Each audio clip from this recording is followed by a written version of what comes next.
बिस्मिल्लाहिर्रहमानिर्रहीम। अस्सलाम वालेकुम नाज़रीन, आप यूट्यूब चैनल देख रहे हैं। मैं इमरान खान हूँ। फजलुर रहमान साहब की तकरीर जो है वो गले पड़ी हुई है सबके। फजलुर रहमान साहब के अपने भी गले पड़ी हुई है। उनके लोगों ने उनका बहुत साथ दिया। फजलुर रहमान साहब की पार्टी, उनके रहनुमा, उनके रिश्तेदार सारे उनके साथ खड़े हुए। सबसे ज़्यादा जो एतराज़ हो रहा है वो फजलुर रहमान साहब के एक जुमले पर हो रहा है। मुझे बहुत सारे लोगों ने पूछा कि जी आप बताएं ये जुमला ठीक है या गलत है। तो चले मैं अपना एनालिसिस भी आपको दे देता हूँ, क्योंकि मैं गुरेज कर रहा था इस चीज़ पे बात करने से। लेकिन क्योंकि बहुत सारे लोगों ने ये सवाल पूछा कि ये जो तकरीर में उनका एक जुमला है जिसमें वो कह रहे हैं कि अपने शहीदों का खून जो है वो हम पर एहसान ना चढ़ाओ। परवेज़ मुशर्रफ साहब का एक जुमला था कि भाई अगर फ़ौज में आए हो तो मरना मारना तो चलता ही रहता है। तो जब आप एक सिक्योरिटी फोर्स ज्वाइन करते हैं तो आपको इस बात का पहले दिन से अंदेशा होता है कि आपको गोली चलानी भी पड़ सकती है, आपके ऊपर गोली चल भी सकती है, आपको जान लेनी भी पड़ सकती है और आपकी जान जा भी सकती है। तो ये एक बड़ी रिस्की जॉब है जिसमें आपको ये सारा कुछ करना पड़ता है। तो यहाँ तक तो ये बात ठीक है। मैं आपको सिर्फ एक वाकया सुनाता हूँ, उससे आपको चीज़ों का आइडिया हो जाएगा। ये बात है 2013-14 की बात है। मैं सियाचिन गया था। वहाँ जो मेरे एक प्रोड्यूसर थे उनके साथ एक फ़ौजी मेजर था, उसकी बहस हो गई। और बहस इस बात पे हुई कि जनाब ये जो पहाड़ हैं पीछे जो इंडिया के कब्ज़े में है, इन पे पाकिस्तान का कब्ज़ा होना चाहिए था। तो इंडिया ने आपसे ये छीन लिए और आप आज तक वापस नहीं ले पाए। इस बात के ऊपर वो आपस में बहस कर रहे थे। तो वो मेजर साहब बहुत जज्बाती हो गए और उन्होंने जज्बाती होकर कहना शुरू कर दिया कि हम यहाँ पे जाने दे रहे हैं, हम यहाँ पे कुर्बानी दे रहे हैं और आप हमें बातें सुनाते हैं। उन्होंने कहा जी देखें, मैंने आपसे पूछा कि क्या हमारा कब्ज़ा यहाँ तक होना चाहिए था या इससे आगे भी ज़मीन हमारे पास होनी चाहिए थी। तो आप इसका जवाब देने की बजाय मेरे ऊपर अटैक कर रहे हैं। तो ये तो आप तस्लीम करें ना कि बहुत सारा एरिया जो सियाचिन का पाकिस्तान का था वो इंडिया ले गया। कम से कम यहाँ तक तो आप मान लें कि आपकी गफलत की वजह से बहुत सारा एरिया चला गया, फिर आगे बढ़ जाते हैं। तो वो मेजर साहब ने मेरी तरफ देख के एक सवाल पूछा कि आप बताएं इमरान साहब, कोई 30-40 हज़ार के लिए, 50 हज़ार के लिए कोई अपनी जान देता है 40-50 हज़ार की नौकरी के लिए? तो मैंने उन्हें जो जवाब दिया वही जवाब मैं यहाँ पे आप सारों को दे देता हूँ। मैंने कहा जी हम जो आपको पैसे देते हैं ना वो आपके वक्त के लिए आपको हम देते हैं, कि जो आप सर्विसेज दे रहे हैं, आप जो नौकरी कर लें उसके लिए हम आपको पैसा देते हैं। जैसा हम डाकिए को देते हैं, जैसा हम टीचर को देते हैं, जैसा हम पुलिस वाले को देते हैं, जैसा हम बाकी सेक्रेटेरिएट में काम करने वाले मुलाजमीन को देते हैं, ऐसे हम आपको भी तनख्वाह देते हैं। जैसे बाकी इदारों में तनख्वाह मिलती है, आपके इदारे को भी तनख्वाह मिलती है। तो इसमें अलग चीज़ क्या है? सबकी अपनी अपनी अलग अलग ड्यूटी है। वो कहते हैं लेकिन आप बताएं कि कोई अपनी जान देता है इतने पैसों के लिए? तो मैंने कहा देखें, चाहे आपके इदारे का आदमी हो चाहे किसी भी इदारे का आदमी हो, जो भी अपनी जान देता है ना उसके बदले में हम उसे पैसे नहीं देते, उसके बदले में हम उसे इज्जत देते हैं, उसके बदले में हम उसे प्यार देते हैं। और यही एक कौम दे सकती है अपने शहीद को। तो फिर मेजर साहब के पास कोई जवाब नहीं था उसके बाद, और ना उनके पास पूछने के लिए कोई सवाल था। तो ये जो सिक्योरिटी फोर्सेज हैं ये तनख्वाह लेकर काम करती हैं, ये बात बिल्कुल ठीक है फजलुर रहमान साहब की, उन्होंने गलत बात नहीं की। लेकिन जब ये लोग शहीद हो जाते हैं तो कौम इसके बदले में उन्हें प्यार करती है, कौम इसके बदले में उनका एहतराम करती है। और यही एक प्यार और एहतराम है, और ये एक जज्बा यही होता है ना कि मैं अपनी कौम के लिए जान दे रहा हूँ, मेरी कौम मुझे याद रखेगी, मैं हमेशा अपनी कौम की नज़रों में ज़िंदा रहूँगा, मेरे ख़ानदान वाले मेरे पे फ़ख्र करेंगे। यही एक बात होती है ना जो आप लड़ते हैं। कोई भी लड़ाई आप जब लड़ते हैं तो आपको ये होता है मैं अपनी कौम के लिए, अपने लोगों के लिए लड़ रहा हूँ।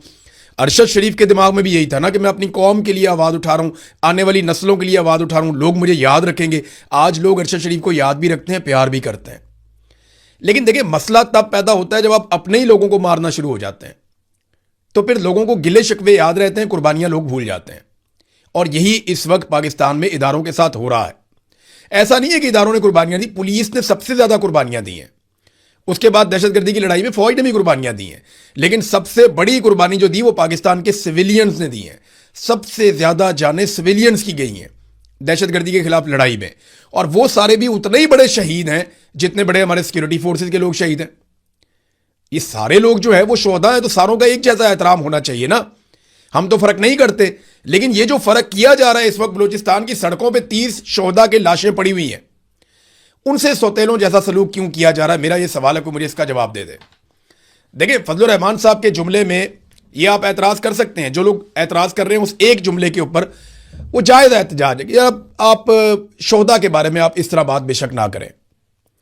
लेकिन क्या शोहदा का एहतराम पाकिस्तान की रियासत कर रही है? मेरा सवाल यह है। क्या इन पुलिस वालों की जो वर्दी है वो ज़्यादा सस्ती है? क्यों उनके चेहरे जो है वो पाकिस्तान के टीवी चैनल्स पर नहीं दिखाए जा रहे? मेरा सवाल है, मुझे इसका जवाब दें आप। क्यों उन पर गमगीन नगमों वाले म्यूजिक क्यों नहीं चलाए जा रहे, उनके ऊपर मोन्टाजेस क्यों नहीं बनाए जा रहे, क्यों उनके चेहरे बार बार टीवी चैनल्स पे नहीं दिखाए जा रहे? मेरा सवाल है, मुझे इसका जवाब दे।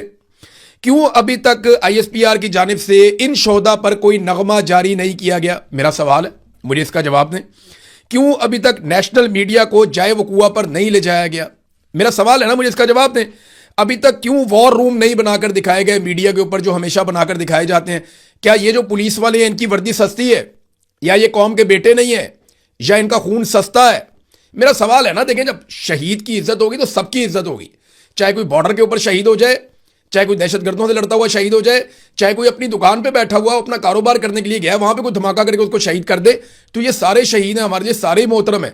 चाहे अरशद शरीफ दियारे गैर में शहीद हो जाए, कीनिया की सरजमीन पे मारा जाए, वो भी हमारे लिए शहीद है, वो भी हमारे लिए उतना ही मोहतरम है, मोतबर है। बल्कि वो ज्यादा अहमियत इसलिए रखता है कि उसकी कोई लड़ने की ट्रेनिंग नहीं थी, वो पूरी कौम के लिए आवाज उठा रहा था, अकेला वहां पे पड़ा हुआ था दियारे गैर में, वहां पे शहीद हो गया, तो उसकी भी उतनी इज्जत होनी चाहिए।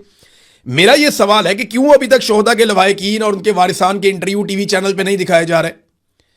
क्या ये वर्दी इतनी सस्ती है कि आप नहीं दिखाएंगे?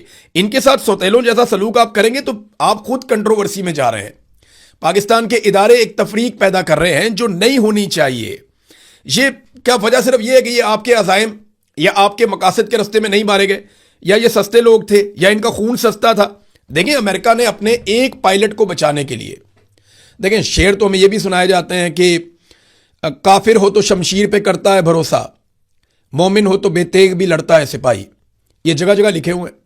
हमें एस्टेब्लिशमेंट के लोग ये शेर सुनाते हैं बार बार जज्बाती करने के लिए, और बहुत सारे इस तरह के।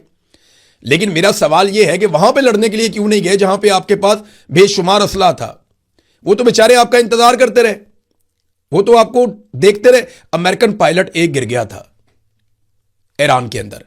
अमेरिका ने तारीख का महंगा तरीन और मुश्किल तरीन ऑपरेशन किया अपने पायलट को निकालने के लिए। याद है आपको? थोड़ा अर्सा पहले की बात है। डोनाल्ड ट्रंप वगैरह ये 2 रातें सोए ही नहीं सारे लोग। इन्होंने व्हाइट हाउस के अंदर पूरा एक वॉर रूम बना दिया था और पूरा एक ऑपरेशन किया गया था बहुत बड़ा, जिसपे अरबों रुपए इन्होंने खर्च कर दिए थे कि हमने हर हाल में कई अपना सामान इन्होंने कीमती जाया करवा दिया, अपने एयरक्राफ्ट जाया करवा दिए। लेकिन ये अपने एक एक बंदे को ईरान से निकाल कर लेकर गए। जब ईरान में पायलट गिला था, वो वाकया आपको याद होगा। तो हम अपने 30 जवानों को किसके रहमो करम पे छोड़ रहे थे? हमने वहां पे क्यों छोड़ा? हमें भी चाहिए था वहां से उनको निकालते। देखिए ना, पाकिस्तान अब सालसी दुनिया की तो करवा रहा है। वो डोनाल्ड ट्रंप भी बाज नहीं आ रहा, ईरान भी नहीं बाज आ रहा, वो आपस में एक दूसरे पे मिसाइल मारते चले जा रहे हैं, मारते चले जा रहे हैं। लड़ाई दोबारा शुरू हो गई है। दोनों को आपने हुर्मत पे कंट्रोल चाहिए, और कंट्रोल का मामला यह है कि जिसका कंट्रोल होगा वो फ्यूचर में तिजारत के ऊपर कंट्रोल करेगा। ईरान को लगता है कि उनके हाथ में कमजोरी आ गई है दुनिया की, तो यहां से हम अपने आप को सेव करेंगे। जबकि अमेरिका को यह लगता है कि हमारी बहुत बड़ी बेइज्जती है अगर हम इसको बंद करवा के चले जाते हैं या ईरान के कंट्रोल में देकर चले जाते हैं। अब वो लड़ाई लगी हुई है, लड़ाई चलती जा रही है, चलती जा रही है। वो फिर एक दूसरे पे बम मारे, ईरान के ऊपर ज्यादा बम गिर रहे हैं। लड़ाई का आगाज ईरान ने कहा जी कि अमेरिका ने किया है, जबकि अमेरिका कहता है वहां से जो जहाज गुजरते हैं उनको ईरान मारता है, तो फिर लड़ाई शुरू हो जाती है। अब अरब ममालिक के ऊपर ईरान लगातार बमबारी कर रहा है। बहुत सारे मिसाइल उनके इंटरसेप्ट हो जाते हैं, लेकिन बहुत सारे जाकर टारगेट पे भी लग जाते हैं, और वहां से वीडियोस भी आ रही हैं। तो डोनाल्ड ट्रंप ने इस हवाले से एक इंटरव्यू भी दिया। मेरा सवाल यह है कि देखें, पाकिस्तान में आग लगी हुई है। बलूचिस्तान लिबरेशन आर्मी ने और तहरीके तालिबान पाकिस्तान ने जो वीडियोस जारी कर दी हैं, मैंने बदकिस्मती से वो वीडियोस देखी हैं। वो इतनी खौफनाक वीडियोस हैं, ऐसे दिल दहला देने वाले मनाजिर हैं कि मैं नहीं चाहता कि कोई भी उनको देखे। लेकिन बतौर सहाफ़ी जब मैंने देखा तो ये बहुत खौफनाक सूरत हाल पैदा हो चुकी है। बहुत सारी तंजीमें इकट्ठी हो गई हैं, बहुत सारी तंजीमें सरगर्म हो गई हैं। वहां पे आप अंदाजा करें कि इस वक्त जो सूरत हाल है, अफगान फोर्सेज है, दाइश है, टीटीपी है, बीएलए है, और जराइम पेशा ग्रोह हैं, बहुत सारे स्मगलर्स हैं, और पता नहीं कौन कौन कहां से इकट्ठा होकर आ गया। और एक अजीबो गरीब अनारकी फैल गई है पूरे बलूचिस्तान में और खैबर पख्तूनख्वा के कबायली इलाकों में। इनको रोको जाके। दुनिया की सालसी आप छोड़ दें, कश्मीर के अंदर आपने आग लगाई हुई है, एक नफरत की आग वहां पे भड़क रही है। लोग बात सुनने को तैयार नहीं है हुकूमत की, और हुकूमत लोगों की बात नहीं सुन रही। वहां कत्लेआम हो चुका है 2 दफा, और अब दोबारा से खदशा है कि दोबारा लड़ाई ना हो जाए। तो इन चीजों पे तवज्जो छोड़कर पाकिस्तान को बचाएं। इस वक्त पाकिस्तान में सालसी की और बातचीत करने की जरूरत है। देखिए, इससे कुछ अफसरान को तो फायदा हो जाएगा, कुछ लोग अपनी नौकरी या कुर्सी पक्की कर देंगे, लेकिन इस खेल के बाद नुकसान पाकिस्तान का होगा और पाकिस्तान के इदारों का होगा। और हमें कीमत इसकी चुकानी पड़ेगी, आप जो मर्जी कर लें। जिस लेवल की ये लड़ाई आपके गले पड़ गई है ना, ये लड़ाई कौमी यकजहती के बगैर लड़ना मुमकिन ही नहीं है। इमरान खान को, मारंग बलोच को आपको बाहर निकालना पड़ेगा, सियासी कैदियों को बाहर निकालना पड़ेगा, उनके साथ बातचीत करनी पड़ेगी। कौमी लश्कर बनाने की बजाय आपको कौम की बात सुननी पड़ेगी। देखिए, कौमी लश्कर ये क्यों कहते हैं कि बनाना है? देखिए, 3 उसकी बड़ी वजूहात हैं जिस वजह से ये कौमी लश्कर बनाना चाहते हैं। नंबर 1 वजह यह है कि अवामी सतह पर कोई भी ऑपरेशन होता है तो मुकम्मल तौर पे ताउन चाहिए। ताउन बिल्कुल नहीं है, अवामी हमायत बिल्कुल नहीं है किसी भी ऑपरेशन के साथ। और दूसरी उसकी वजह यह है कि वो डीमोरल हो जाती हैं फोर्सेस। तो ऑपरेशन तो आप मोराल के साथ करते हैं, नारे लगाते हुए करते हैं, तो जब आप डीमोरल हो जाएंगे तो फिर आप ऑपरेशन कैसे करेंगे? तीसरा उसका जो रीजन है कि इंटेलिजेंस फेलियर हो रहा है। जब तक आपका लोकल आपके साथ नहीं होगा, मकामी आबादियां आपके साथ खड़ी नहीं होंगी, आपको इंटेलिजेंस नहीं मिलेगी, तो आपको ऑपरेशंस में कामयाबी नहीं मिलेगी। अब ये 3 बड़ी रीजंस हैं, लोग साथ नहीं खड़े हो रहे। देखिए, अगर लश्कर होगा तो अवामी तायद भी मिल जाएगी, मालूमात भी मिलेंगी और मोराल भी बेहतर हो जाएगा। अब ये लश्कर नहीं है तो ये भी नहीं हो रहा। अब लश्कर वालों के साथ प्रॉब्लम यह है कि वो जब भी लश्कर बना के लड़ते हैं, बाद में वो अकेले रह जाते हैं। जो लोग स्वात में, सिर्फ मैं आपको बता रहा हूं, लश्कर बनाकर लड़े थे, उनमें से दर्जनों की टारगेट किलिंग हुई है। और बहुत सारे सरदार जो फ्रंट पे लीड कर रहे थे और टीटीपी के साथ लड़ रहे थे, बाद में टीटीपी के साथ तो मामला तय कर लिया जनरल बाजवा ने। जनरल बाजवा ने आगे टीटीपी के साथ मामला तय कर लिए, और वो जो लोग लड़ते रहे वो बेचारे अपने घरों में से, देखें ना, फौज तो एक इदारा है, उनके पास सिक्योरिटी है, उनके पास पूरा इंतजाम है, बख्तरबंद गाड़ियां हैं, बुलेट प्रूफ गाड़ियां हैं, जदीद वेपन्स हैं, टैंक्स हैं, हेलीकॉप्टर्स हैं, जेट्स हैं, हर चीज़ है उनके पास। बहुत बड़ी नफरी भी है, हर वक्त मुसल्लह अफराद साथ रहते हैं, उनके हथियारबंद लोग रहते हैं, वो हमेशा तैयार रहते हैं। लेकिन ये जो लश्कर है, इनमें कोई ताजर है, कोई इनमें जिम्मेदार है, कोई इनमें छोटा सरदार है, कोई इनमें बड़ा सरदार है, कोई इनमें दुकानदार है। अब ये लोग लश्कर बना के लड़ने के लिए आ जाते हैं, बाद में तो इन्होंने अपनी दुकानों पे, अपने कारोबारों में या अपने हुजरों में जाके बैठना है। ये तो हर वक्त उस तरह मुसल्ला नहीं रह सकते, और जब ये गैर मुसल्ला होते हैं, इनकी टारगेट किलिंग होती है। और जनरल बाजवा ने जैसे आकर सुलह कर ली, कल को एक और आएगा, आके इनके साथ सुलह कर लेगा, लश्कर इन्हें मारेगा, बाद में आगे सुलह कर देगा, सुलह हो जाएगी, वो उनकी टारगेट किलिंग करेंगे, वो कबाइल आपस में कई दहाइयों तक फिर लड़ते रहेंगे। ये बड़ी बदकिस्मती है, और इस वजह से फजलुर रहमान साहब ने कहा कि नहीं, ये नहीं होना चाहिए। बहरहाल फजलुर रहमान साहब पे बहुत टिकाकर तनकीद हुई है, और फजलुर रहमान साहब का मौक़िफ़ ज़्यादातर जो है, उनकी बात वो ठीक है, उनकी बात गलत नहीं है। लेकिन उनकी मज़ामत की वजह जो है ना फजलुर रहमान साहब की, वो कभी भी उसूली नहीं होती। उनकी मज़ामत की वजह ज़्यादातर वसूली होती है, और फजलुर रहमान साहब वसूली कर लेते होते हैं। फजलुर रहमान साहब को ये नज़र आ रहा है कि ये सेटअप नहीं चल रहा, और पाकिस्तान को एक नए इलेक्शन की तरफ जाना पड़ेगा। और जब भी कोई इमरान खान साहब से बात करेगा, जो अब नज़र आ रहा है कि इसके बगैर गुजारा कोई नहीं है, तो इलेक्शन की तरफ ही जाना पड़ेगा। और इलेक्शन में उसी पॉलिटिकल पार्टी को वोट मिलेगा जो एंटी एस्टेब्लिशमेंट बयानियां बनाएगी। तो फजलुर रहमान साहब ने एंटी एस्टेब्लिशमेंट बयानियां बना ली है, और फजलुर रहमान साहब के पास ये सहूलत भी है कि वो जब चाहें एंटी एस्टेब्लिशमेंट बयानिए से वापस भी आ सकते हैं। यानी उनकी पॉलिटिकल पार्टी में फजलुर रहमान साहब की वहां जमहूरियत नहीं है। ऐसा नहीं है कि फजलुर रहमान साहब ने एक बात कह दी तो सारी पार्टी साथ खड़ी हो गई, और जब उन्होंने दूसरी बात की तो पार्टी खिलाफ होगी। वो नहीं होता, वो इमरान खान साहब की पार्टी में होता है, पीपल्स पार्टी में भी होता था, अब नहीं होता। लेकिन यहां फजलुर रहमान साहब को तो सत्ते खैरा, वो अगर कल को ये कह दें कि जी मैं खुद लश्कर बना रहा हूं, तो इससे कोई फर्क नहीं पड़ेगा। उनकी पार्टी उनको कहेगी ठीक है जी फजलुर रहमान साहब ओके करो, तो उनको मुखालफत का सामना नहीं करना पड़ेगा। अनकंडीशनल सपोर्ट रहती है फजलुर रहमान साहब के पास। वो उनकी पार्टी में एक, जिसको वो कल्ट इमरान खान को कहते हैं ना, एक्चुअली इन पॉलिटिकल पार्टीज में छोटे छोटे ये कल्ट मौजूद है। अब खैबर पख्तूनख्वा में और बलूचिस्तान में फजलुर रहमान साहब कहते हैं उनकी हुकूमत बन जाए, तो अवामी मकबूलियत के लिए थोड़ा एंटी एस्टेब्लिशमेंट होना पड़ेगा, और एस्टेब्लिशमेंट को ये सूट करेगा अगर फजलुर रहमान साहब की हुकूमत बन जाती है, या वो कुछ मकबूल हो जाते हैं, कुछ सीटें जीत जाते हैं, कोलिशन गवर्नमेंट भी बना लेते हैं, तो फजलुर रहमान साहब एस्टेब्लिशमेंट को सूट करेंगे इमरान खान की जगह पे, क्योंकि इमरान खान बहुत मुश्किल आदमी है। और देखें, जो लश्कर बनाने की बात हुई ना, वो फजलुर रहमान साहब से किसी ने नहीं कहा कि लश्कर बनाओ। फजलुर रहमान साहब की पार्टी के कुछ लोग हैं जो एस्टेब्लिशमेंट के बहुत करीब हैं पहले ही, उन लोगों को यह कहा गया है कि आप लोग लश्कर बनाएं। मैं उन लोगों के नाम भी जानता हूं जिनको कहा गया कि लश्कर बनाएं, और उन लोगों ने फजलुर रहमान साहब को यह बात बताई, और वो लश्कर बना भी लेंगे, क्योंकि उनकी ऐसी हैसियत है। इससे पहले ये वही लोग हैं जो आईनी तरमीम हो रही थी, उस वक्त भी फजलुर रहमान साहब से बागी हो रहे थे, तो ये लोग एस्टेब्लिशमेंट की ज़्यादा बात मानेंगे, फजलुर रहमान साहब की ये लोग बात नहीं मानेंगे। अच्छा, फजलुर रहमान साहब ने एक नया बयान भी जारी कर दिया है, और उस बयान में जो फजलुर रहमान साहब की बॉडी लैंग्वेज है ना, वो उसमें कुछ घबराहट नजर आ रही थी। मैंने पहली दफ़ा देखा कि फजलुर रहमान साहब थोड़ा सा परेशान, उनके चेहरे पे परेशानी नजर आ रही थी, क्योंकि बहुत तनकीद हुई फजलुर रहमान साहब पे, उनकी माजी में तारीफें करने वाले लोगों ने भी तनकीदें की और एस्टेब्लिशमेंट ने अपने सारे कारतूस चला दिए फजलुर रहमान साहब के ऊपर। दूसरी तरफ जो फजलुर रहमान साहब खुद हैं वो अवामी सतह पर ट्रेंडिंग कर रहे हैं। अब उन्होंने ये फैसला करना है कि उन्होंने अवाम के साथ खड़े होना है या वापस एस्टेब्लिशमेंट के कैंप में जाना है। इस वक्त जो टॉप 5 ट्रेंड चल रहे हैं उनमें एक है मौलाना की ललकार, दूसरा चल रहा है प्रोपेगेंडा छोड़ो अमन दो, तीसरा चल रहा है लश्कर नहीं खुद लड़ो, चौथा चल रहा है कि नेशन स्टैंड विद मौलाना और पांचवा चल रहा है मौलाना कदम बढ़ाओ। तो ये इस किस्म के 5 ट्रेंड जो हैं वो टॉप पे मौलाना फजलुर रहमान के चल रहे हैं। तो इन्होंने बड़ी कोशिश भी की कि मौलाना फजलुर रहमान के ट्रेंड खत्म किए जाएं और इस सिलसिले में ऐसे बेवकूफ़ लोग भी हैं हुकूमत में जिन्होंने मार्केटिंग कंपनियों से रब्ता कर लिया। तो उन्होंने कहा जी हमारा इससे क्या ताल्लुक़ है, ये हम नहीं कर सकते, ये आप पीटीए से जाके बात करें या आप ट्विटर से बात करें या आप इसको और तरीके से देखें, हमारा इसमें कोई ताल्लुक़ नहीं है। तो फ्रस्ट्रेशन बहुत ज़्यादा बढ़ गई है कि फजलुर रहमान साहब को सोशल मीडिया पे कैसे नाकाम बनाया जाए। देखिए ये फजलुर रहमान साहब की अपनी पार्टी सोशल मीडिया पे इतनी तगड़ी नहीं है, तहरीक लब्बैक उनसे 10 गुना ज़्यादा तगड़ी थी सोशल मीडिया पे, और पाकिस्तान तहरीक इंसाफ नंबर 1 पार्टी है सोशल मीडिया पे आज भी। ये अवामी तायीद है जो फजलुर रहमान साहब को मिली है उनके मौक़िफ़ की वजह से। वो अपना मौक़िफ़ बदलेंगे, देखेंगे यही अवाम सारी की सारी फजलुर रहमान साहब के खिलाफ हो जाएगी, फिर फजलुर रहमान साहब अपना कोई ट्रेंड बना के चला के दिखा दें तो वो नहीं बना पाएंगे, ना वो चला पाएंगे, वो कर नहीं पाएंगे। इमरान खान साहब के बारे में देखें, इनको अगर अमन लेकर आना है ना तो जितने भी सियासी कैदी हैं उनको छोड़कर पाकिस्तान को एक नए इलेक्शन की तरफ लेकर जाना पड़ेगा और अवामी लश्कर बनाने की बजाय अवाम की बात सुननी पड़ेगी, अवाम को उनके हुकूक देने पड़ेंगे। फिर आप देखिएगा पाकिस्तान में आहिस्ता आहिस्ता अमन आ जाएगा और ये दहशतगर्द ये अकेले होते चले जाएंगे।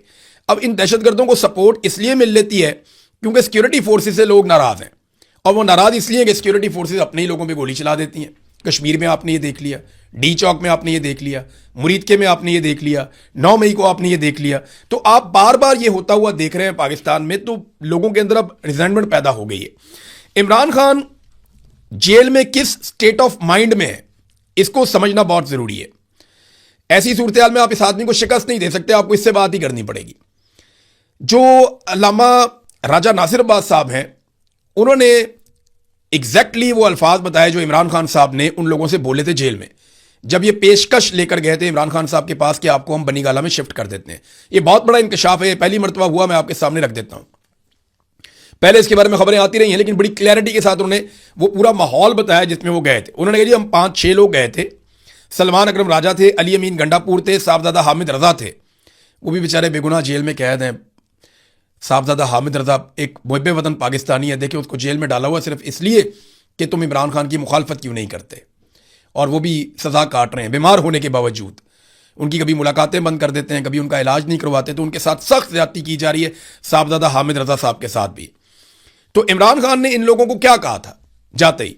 इमरान खान ने कहा कि पहले मेरी बात सुनो, मैंने बनी गाला नहीं जाना है, मैंने कोई कंप्रोमाइज़ नहीं करना है, मेरे साथ वाले लोग जो एक जुमला लिखकर दे देते हैं बाहर आ जाते हैं वो जेल में रहें, और मैं जनाबे वाला डील करके तो जाकर उधर बैठ जाऊं, मैं नहीं जाऊंगा। और ये जेल मेरे लिए अल्लाह की नेमत है। मैं पहले मेरे पास इतना वक्त नहीं होता था, कुरान पढ़ता हूं तो पहले एक तर्जुमा, अभी मेरे पास कई तर्जुमे हैं या तफसीरें हैं, मुझे अब सही से वो कहते हैं याद नहीं है, लेकिन 4-5 की उन्होंने बात की थी। वो कहते हैं मैं दुआ करता हूं, पहले नमाज जल्दी जल्दी पढ़ता था, अब इत्मीनान से नमाज पढ़ता हूं, किताबें पढ़ता हूं, ये जेल मेरे लिए अल्लाह की नेमत है। ये जनाब सेनेट के अंदर जो कायदे हिज़्ब इख्तलाफ हैं, अल्लामा राजा नासिर अब्बास साहब वो ये कह रहे हैं कि इमरान खान साहब इस स्टेट ऑफ माइंड में जेल के अंदर। मैं क्योंकि कैदे तन्हाई काट के आया हूं ना 5 महीने, तो मैं आपको बताता हूं जब आप इस स्टेट ऑफ माइंड में चले जाते हैं तो अल्लाह ताला आपके दिल में इत्मीनान डाल देता है। फिर आपके ऊपर कोई टॉर्चर करे, कोई बदतमीजी करे, कोई कुछ भी करे, तो आपको लगता है ठीक है जो है ये है, मेरा अल्लाह तो देख रहा है ना, तो मैं अपने अल्लाह के साथ अपना ताल्लुक जोड़ लेता हूं। ये होता है आपके साथ। इमरान खान साहब वहां पे बैठे हैं, इनको मुसीबत पड़ेगी, यही जाके इमरान खान से बात करेंगे, और देख लीजिएगा इनको इमरान खान से बात करनी पड़ेगी, उसे फ्री एंड फेयर इलेक्शन का वादा भी देना पड़ेगा। तो नाज़रीन, फजलुर रहमान साहब का जो स्टेटमेंट जिसके बारे में मैं आपको बता रहा था, जॉइंट अवामी एक्शन कमेटी के बारे में उन्होंने बयान जारी कर दिया गैर मुतवक्के तौर पर, और उन्होंने कहा जी कि मैं उनसे अपील करता हूं कुछ दिन और सब्र कर लें, हमें चंद दिन की और मोहलत दे दें। मेरी बिलावल से बात हुई है और बिलावल ने भी कहा, वो कंफ्यूज भी हैं कि क्या करना है, कैसे करना है, वो कोशिश भी कर रहे हैं। तो मौलाना के चेहरे पे ना थोड़ी बहुत घबराहट नजर आ रही थी, लेकिन ऐसा लग रहा था कि मौलाना साहब अब सीज़ फायर चाहते हैं, और मेरे ख्याल में बिलावल से रब्ता करने की मौलाना की एक वजह यह भी हो सकती है कि मौलाना चाह रहे हों कि मामला किसी जगह पे तय हो जाए, और उसके बाद मौलाना साहब ने यह बताने के लिए कि मेरा बिलावल से राब्ता हो गया है। ये स्टेटमेंट भी उन्होंने चंद मिनट का जारी किया है और इसमें अपील की है ज्वाइंट अवामी एक्शन कमेटी से कि आपने अभी कोई और एक्शन नहीं लेना। लेकिन फजलुर रहमान साहब अभी तक ज्वाइंट अवामी एक्शन कमेटी से मुलाकात नहीं कर पाए, उन लोगों के बीच में नहीं गए। बहुत सारे रहनुमा वहां पे गए, बहुत सारे लोगों ने जाकर उनसे मुलाकातें की, लेकिन मौलाना फजलुर रहमान साहब अभी तक जाकर मुलाकात नहीं कर पाए। हाँ, बिलावल पहुंच गए मुजफ्फराबाद और बिलावल और मौलाना फजलुर रहमान साहब जो हैं वो मिलकर इलेक्शन लड़ रहे हैं आज़ाद कश्मीर में। अगर एस्टेब्लिशमेंट बहुत ज़्यादा गुस्से में रही और मौलाना फजलुर रहमान साहब वाकई डट गए तो फिर याद रखिएगा कि मौलाना फजलुर रहमान साहब को आज़ाद कश्मीर में पाकिस्तान पीपल्स पार्टी अकेला छोड़ेगी और वो जो एक अलायंस बनाया गया है वो अलायंस ख़त्म हो जाएगा। लेकिन देखते हैं ये होता है या नहीं होता। मौलाना साहब नॉर्मली अच्छी डील करने के आदी हैं और अच्छी डील करने में महारत रखते हैं। उम्मीद है कि मौलाना साहब हमेशा की तरह एक डील कर पाएंगे। नाज़रीन, जाते जाते एक छोटी सी खबर आपको मैं देता हूं। सऊदी अरब ने एशियाई ममालिक को खरीदारी करने की सूरत में $11 फी बैरल तक का रिलीफ दिया है। ठीक ठाक रिलीफ है, $11 फी बैरल तक का रिलीफ दिया है पेट्रोल में सऊदी अरब ने। हमारा ज़्यादातर जो तेल है वो सऊदी अरब से आता है, लेकिन हराम है कि हुकूमत ने एक पैसे का भी रिलीफ पाकिस्तानियों को दिया हो।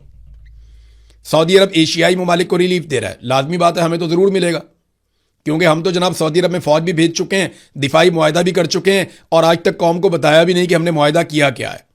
लेकिन अच्छी बात है, रिलीफ तो सऊदी अरब ने ज़रूर दिया होगा, लेकिन पाकिस्तानी अवाम को टके का रिलीफ इन्होंने नहीं दिया, बल्कि उल्टा अवाम की इन्होंने जेबें काटी हैं। अब तक के लिए इतनी, अपना ख्याल रखिएगा, अपने चैनल का भी। अल्लाह हाफ़िज़।